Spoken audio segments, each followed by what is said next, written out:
people, if you are looking for a quality, vintage, modern, classic football shirt, get yourself over to okjersey.com.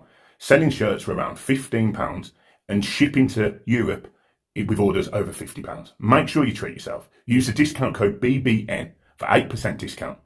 Get yourself a new modern vintage Everton shirt. Treat yourself to something weird and wonderful. Treat yourself to a kid's kit, whatever you want. Make sure you get yourself over to OK Jersey. Sizing is literally on the website, just there. The price ranges are there. The sizing is there. You can pick your patches, your standards, your player numbers, the works. Treat yourself. Get yourself over to okjersey.com.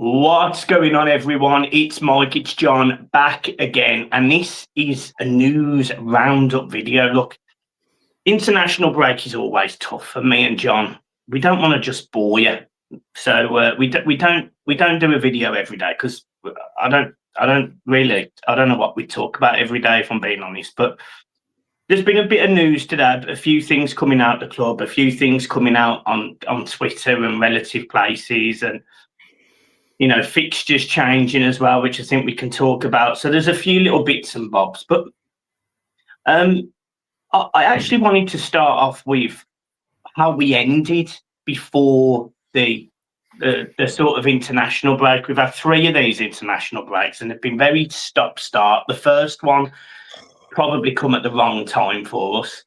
Then the second one, we were poor when we come back, and then now we've been poor, but it definitely felt like a better performance against Fulham, a much-needed performance. John, where's your head at? Well, listen, we spoke about this, haven't we? I think the international breaks have come at the wrong time for Everton, the last 3 of them, and you're right, we have struggled when we've come back from some of these international breaks. I think what Everton have got to do now is keep the mentality right. David Moyes has got to drill that into them. The performance against Fulham was probably one of our better performances of the season. It was more of an all-round performance, even though it wasn't a 90-minute performance. It was better for a lot of the game. So I think what David Moyes has got to do is drill that into these players, and we take it into the Man United game because we've got 2 tough fixtures coming up. So it is going to be about momentum, and it is going to be about mentality going into these next 2 fixtures, especially, Man United, Newcastle. You look at the performance from Fulham, mate, and I did say on here, again, the international breaks come at the wrong time, because I would have liked to have played as quick as we can off the back of that performances. And it wasn't just a team performance, mate. We spoke on here about certain players who had better games than what they have recently, and it was about individual performances as well for me, The week before that, I was writing a Garner guy off. His legs had gone overnight. He couldn't play 90 minutes at all. And then the other day, I go and give him man of the match because he was back to his best after a minor blip. And that's all you get with him, mate, a minor blip, isn't it? That's all you get with a Garner guy. I thought Kieran Dewsbury always better. James Garner slotting in at right back, which we've called out for. The whole defence looked better. So I think for me, the international break has come at the wrong time. Yeah, I agree, and I think your comments there were fair, because we needed to see a big change from certain players, and it was a poor performance the week before. Look, let's make no bones about it. Any time where you go 1 win in 7, there's some poor performances in there. Don't get me wrong, there were some moments where we were good. I never thought the Spurs game was a 3-0 game. I thought we put in a decent performance second half against Liverpool. We were decent against Man City for 55 minutes. There was decent performances, but there was just no consistency. And I'm sort of hoping that now we can take that into these games. You are right, John. We've got some tough games coming up. Newcastle they're a bit weird this season, if I'm being honest. Newcastle, you don't quite know what you're going to get. They seem to be relatively okay Champions League wise, but then they've not been great in the league. And you've got Man United, who are probably on their best moment of form, but yet they didn't win the weekend before, so that that they could be teetering on the edge of going into that bad patch again. And an Everton team that has got some quality, that has got some pace, and has got the ability to bring the ball down and play through channels.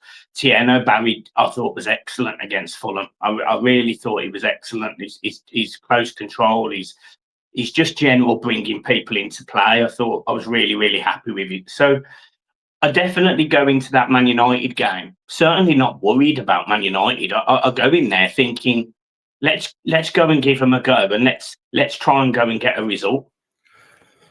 Listen, we go into the Man United game, probably playing a Man United team who are in their best run of form under this manager that they've got, and Man United are a funny team at the minute. A bit like Newcastle, as you say, you don't know what you're going to get with Man U. You really don't know.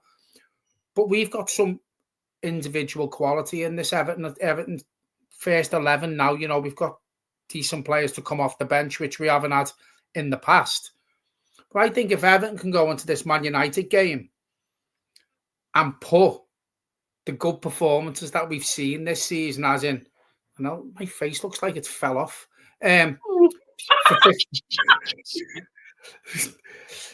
For 55 minutes against City, a good second half against Liverpool, the Fulham performance, the Tottenham game wasn't a 3-0 game. If we can put bits of every game that we know we've played well at into one, I actually think we're very, very capable of beating a Man United team. And I'll go as far as saying I think the Man United game is going to be harder than the Newcastle game, because I've seen people on Twitter, Newcastle fans starting to throw their toys out the pram over Eddie Howe. And as you're quite right with what you pointed out, Champions League, they're doing really well, but their league form is so up and down. The Newcastle have now become what Man United were before Man United hit this run of good form. I think if Everton can turn up for these two games, mate, with the mentality from the Fulham game and the bits of performances that we have put in against other teams this season, we can put it all into one. I think Everton are capable of beating these two teams coming up. But listen, we've got to be on our game, because Man United at the minute are no mugs. And we know what Newcastle are. This isn't a match preview for Newcastle or Man U, but looking ahead, what quality Newcastle have got. And for some reason, it's not clicking. Walter Mader's doing a lot better than what Isak is over the park. So they are dangerous opponents. But when you look at how Everton have played this season in certain games, we can be a dangerous opponent as well. Yeah, I think that's again. I think you're hitting the nail on the head there. Which we've got this thing about going to places like Man United and winning. I think the last time we did it, I think Brian Oviedo scored the winner, if I remember correctly, and we won 1-0. But I think for me, where we've been, we've had our blip. And I always used to think that David Moyes was a better second half of the season manager anyway. So, I know we've been at times fairly negative on this channel, and, we've had lots of people saying we've been negative and things, but I must say I am feeling more positive, if you get what I mean. We're not quite where we are in terms of league position, in where we should be, in my opinion. I think we should be slightly higher. I think, I've banged on about it all season. The West Ham and the Villa games at home for me really disappoint me, and they still sit there disappointing me.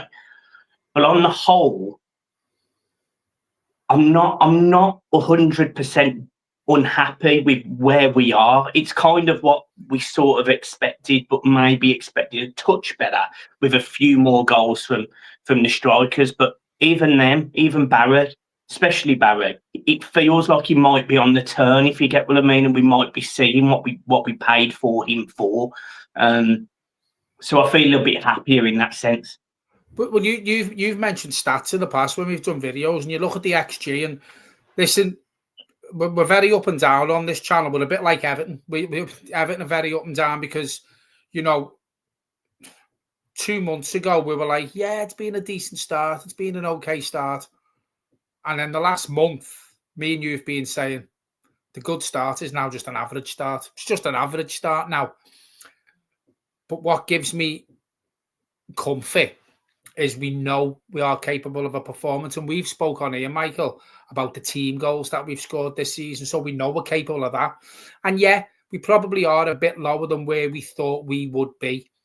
But when you look at it in hindsight, when you've only got one goal from your strikers this season, you've got to be relatively happy. You know, you have got to be relatively happy.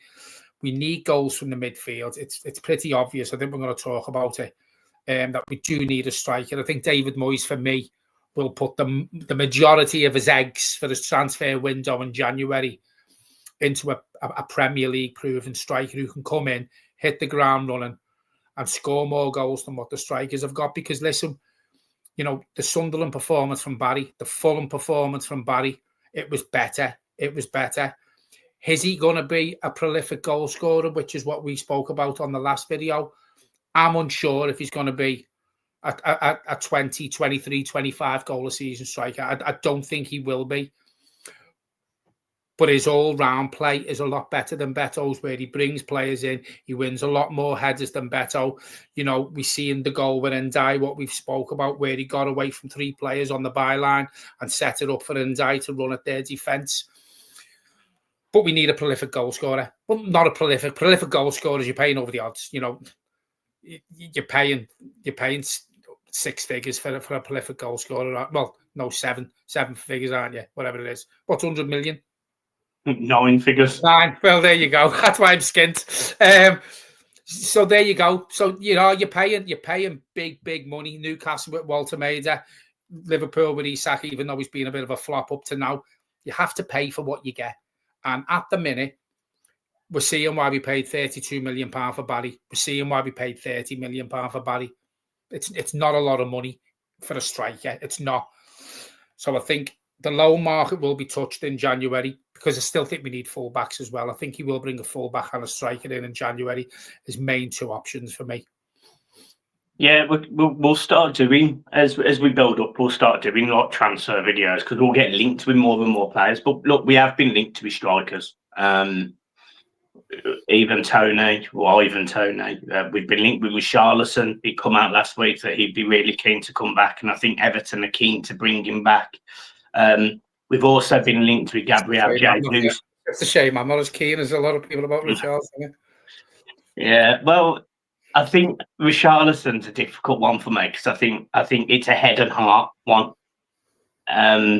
We spoke about it, didn't we, Michael? You know, we were talking about Richarlison, and again, you got the stats up, and you were all over Richarlison like a rash. You wanted him back, loads and loads.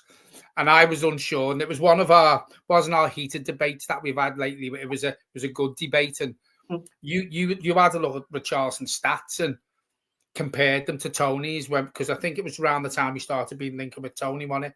So I was like, I'd have Tony all day before Richarlison. Michael, I'll phone you back in 10 minutes. You get the stats up, and when you come back to me, I think you were surprised how not say poor, but low Richarlison's stats were compared to Tony's. Then you were all over Tony. So listen, beggars can't be choosers. Do we get enough goals from Richarlison to make us have a fairly decent season from January until May? Probably not. I think Everton have burnt him out. He hasn't been the player we've seen in the last season at Everton, at Tottenham. You know, he was paying with painkilling injections to keep the football club that, in my opinion, Richarlison loves in the Premier League. But your heart is ruling your head with Richarlison, I think, as you've said, you know. And for me, I think the best option who we've been linked with, and it's going to be hard to do, is probably Tony's Premier League experience. He scored goals in the Premier League. He's on massive wages in Saudi, massive wages.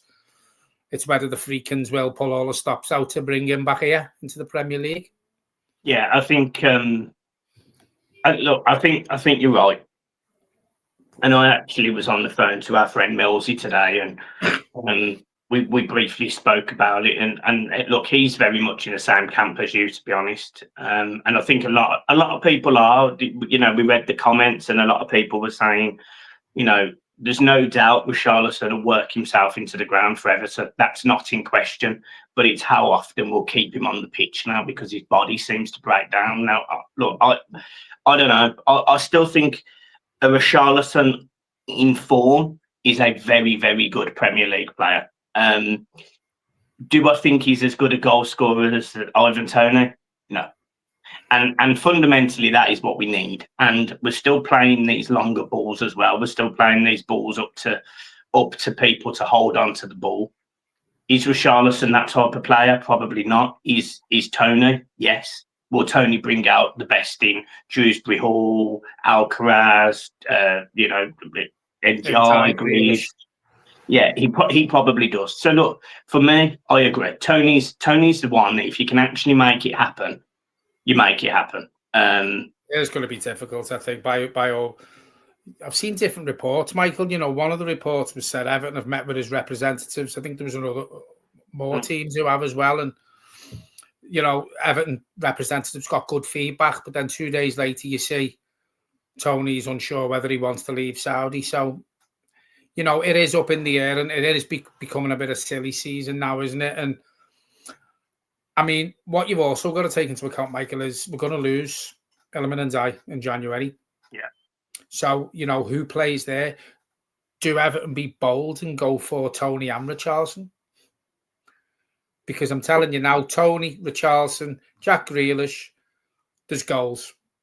That forward line is frightening, but it's going to cost you a monumental amount of wages to do it, and Iliman Ndiaye for me is going to be a massive miss in January, a massive miss. Yeah, he's absolutely in form, isn't he? And there's videos going around of what he did to one of the, I think it was a presenter or something on one of the chat, and he absolutely makes him look like an absolute donut. And it's a professional footballer going up against. I have no idea, but what he did to him was ridiculous. So yeah, I mean, for me, he's a huge miss. He's the biggest miss, if I'm being honest. He is by a country mile, in my opinion, Everton's best player. And I'll actually go as far as saying, because he hasn't been included enough in these discussions for me, but he's actually one of the best players in the Premier League at the minute. If not in the top three, he really, really is brilliant. Week in, week out, he's both working hard, tracking back, he's defending, he's carrying the ball out of danger, he's looking for passes, he's taking people on, he's scoring goals. He's literally doing everything that we wanted. And, for £15 million, I think it was, if he is not deemed a bargain in any way, shape or form at this point, it's beyond me. And, he has been linked with moves away. Some people have been saying about his value and things. Look, for me, if you look at players like Anthony, who went to Man United for 80 million, and you look at players that have been linked with other clubs and their values, Iliman Ndiaye for me is £100 million winger. He can play anywhere. He can do everything. And I actually think, and I'm almost criticising my own team now, but I think if he was playing in a better team, I think he'd be even better. The thing is, mate, I think what Everton have got to do with Iliman Ndiaye, we spoke about losing him for the international break, the AFCON, the Nations Cup. I think he's got a contract to 2028 or 2029. He's not highly, listen, he's highly paid compared to me and you. But he's not one of the highest earners at Everton Football Club, mate. When you look at some of the players, what they're on compared to him, he's not. And I think we need to get rid of this narrative now of Everton being a selling club and letting their best players go. Jared Brantwaite was linked with moves to Liverpool. He was linked with a move to Man United. And Everton knocked back offers. And they give him a new contract. Inter Milan, by all accounts, put a £40 million in for Iliman Ndiaye in the summer. That's laughable. That'll buy you a leg. That might buy you a toe, right? But I think what Everton have got to do now with these owners, we need to stop. Listen, every club's a selling club, in my opinion, only because every player has a value. Every player in the world has a value. And if that value's met, whether you be Erling Haaland, whether you be Luis Diaz, whether you be Ronaldo, if that value of you is met by a club, you're a selling club because you've sold the player. So every club, in my opinion, is a selling club. Everton just need to now stop this narrative of being bullied into selling their best assets. And they've put a stamp on their authority with doing it with Jared Brantwaite. And if I was Everton and if I was the Freakins now, mate, I would be talking to Illiman and Dye to extend his contract. If not extend his contract, give him a pay rise, mate, because value him, make him feel valued, because again, he's not highly paid. But mate, we could build a team around him. We could build a team around him. If you look, you know, we spoke on the last video, there's some young players at Everton now. We can build a team around them. You know, Brantwaite's one of them, Jake O'Brien, Illiman and Dye. These players haven't hit their prime yet. They haven't hit their prime yet. Kieran Dewsbury-Hall probably is another one. We've signed Jordan Pickford to a long-term deal. I think it's imperative, mate, that these owners sit down with Illiman and Dye's representatives, make him feel valued, and basically, mate, give them what he wants. Yeah, I think for me, it's got to be done sooner rather than later. For me, I think you're absolutely right, because he carries this form on, mate. So the January transfer window, every day he's going to be linked with players, mate. Yeah. You know, and with clubs. And if Everton, if they're not going to sit down with him now, they need to say to him, next summer at the end of the season, stay with us. We're going to value you and we're going to make you one of the highest paid players at the club. Because in my opinion, mate, you've just said there, he's probably in the top 3 Premier League players at the minute in the Premier League. You've got to reward him for that. You've got to reward him, because there's been times this season, mate, in my opinion, he's carried the team. And, you know, you were talking about, I'm sorry for interrupting, but you were talking about him before, you know, he's one of the best players, if not the best player at the club. I was thinking when you were saying that he doesn't score shit goals. I think the shittest goal I've seen him play was his score was the first goal he scored at Bramley-Moore, where it was basically on the goal line. But he doesn't score shit goals, mate. So even that was a volley. Well, yeah, and 3 yards, but right time, yeah, you know. And I just think we've got to reward players like that, not just them, mate. Make players feel valued. You know, keep them at this brand new stadium for years to come. Everton, you know, we're on the up. You know, we've got new owners. Yeah, listen, I do question some of the decisions these owners are making, the way the club's being run. But me, you, and every Everton fan have cried for years and years and years about how shit we were under Mashiri and how shit we were run. Now we're getting run like a business. We're moaning because they've come in balls deep. They haven't done it gradual. And like it all, loathe it, you know, we want to see players the likes of Illiman and Dye tied down to long-term contracts, and we've rewarded Jared Brantwaite already, and bring better young quality in, bring young players in, ones for the future and ones for now to hit the ground running. Then I don't care how the Freakins are running this football club. And I've said this to you. When we're watching shit on that pitch, the way they're running the club, yeah, it takes the heart and the soul out of you supporting the club. But if we're seeing success on the pitch and we're seeing Everton progressing, I don't give a shit what's going on in the background out there running the club, mate, as long as I'm seeing success on that green. Yeah. Talking about rewarding players, I think it's fair to say that James Garner has been in discussions with Everton over a new contract. James Garner are put in exactly the same camp as Michael Keane.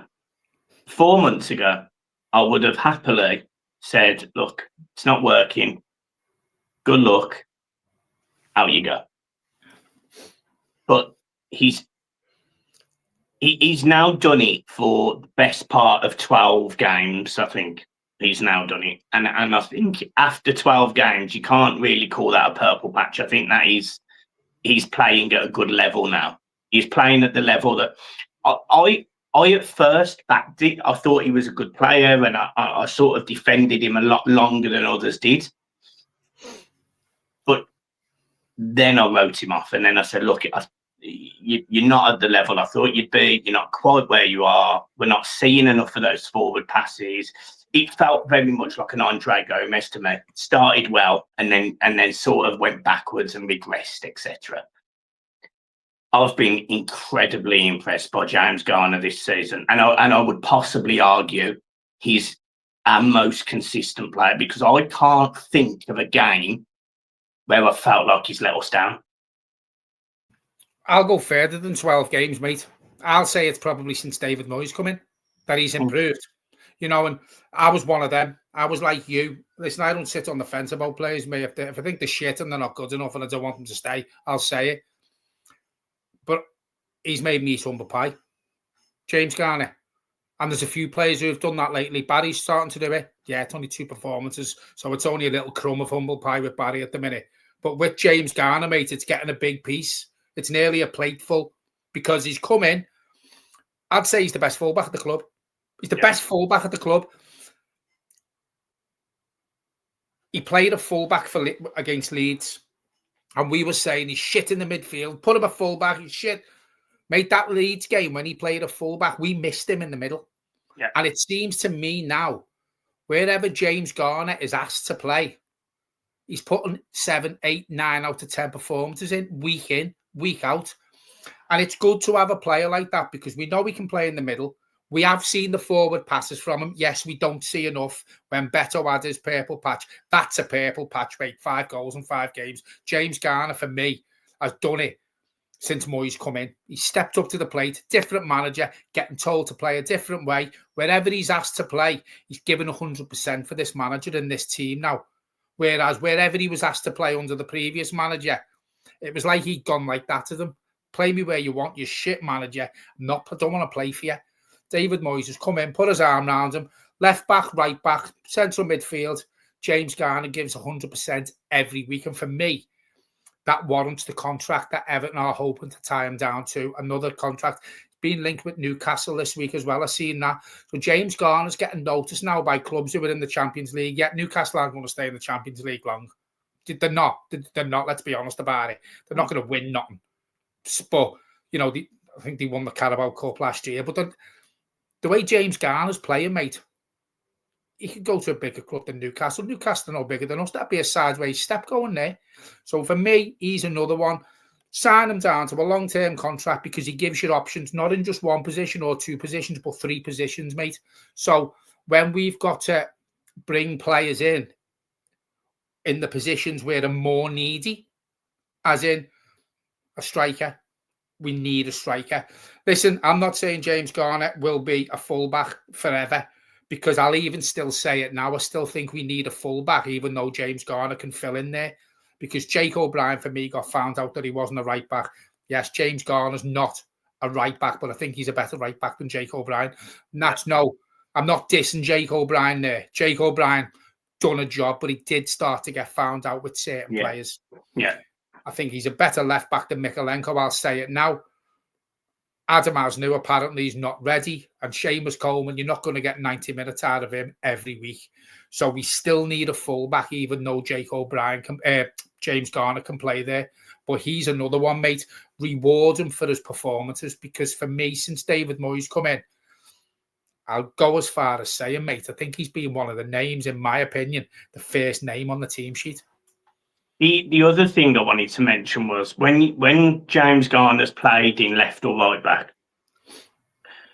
in the game against Fulham, Tim started.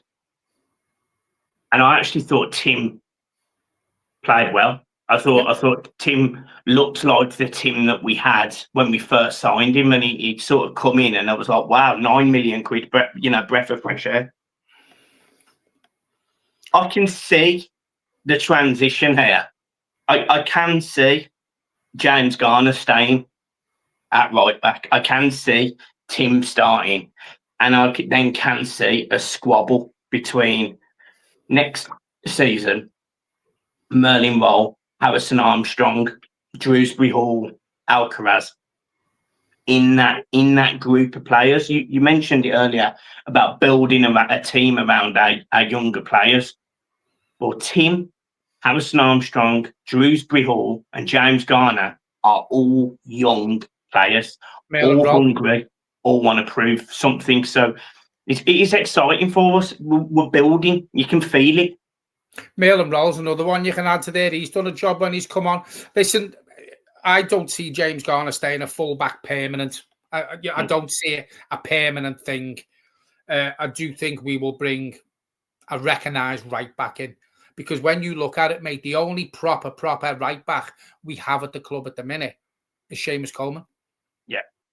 That's it. You know, so I think going forward, it's good to know that James Garner can slot in at right-back or left-back for the rest of this season if we put all our eggs in one basket for a striker.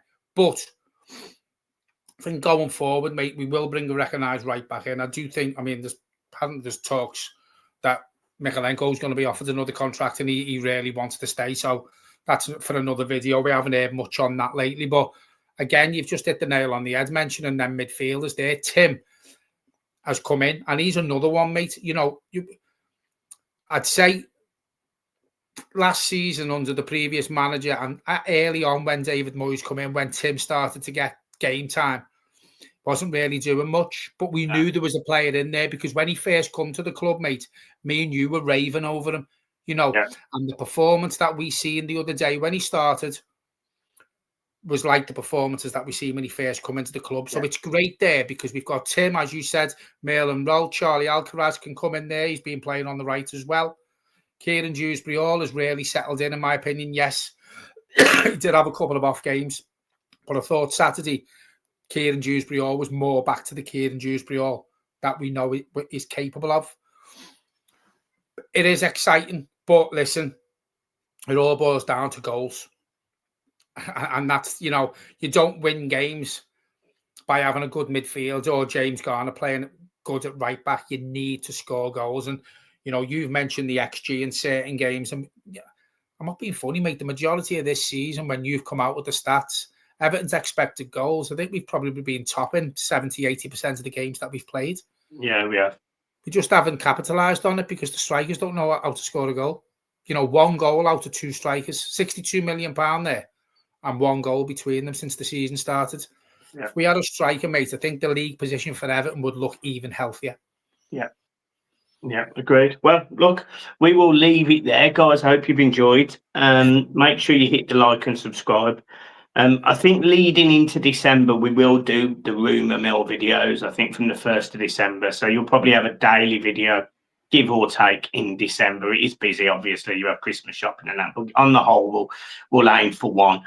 And look, I could possibly do some morning and afternoon shows as well. So let us know in the comments if you're interested in seeing that as well over the next few weeks and months.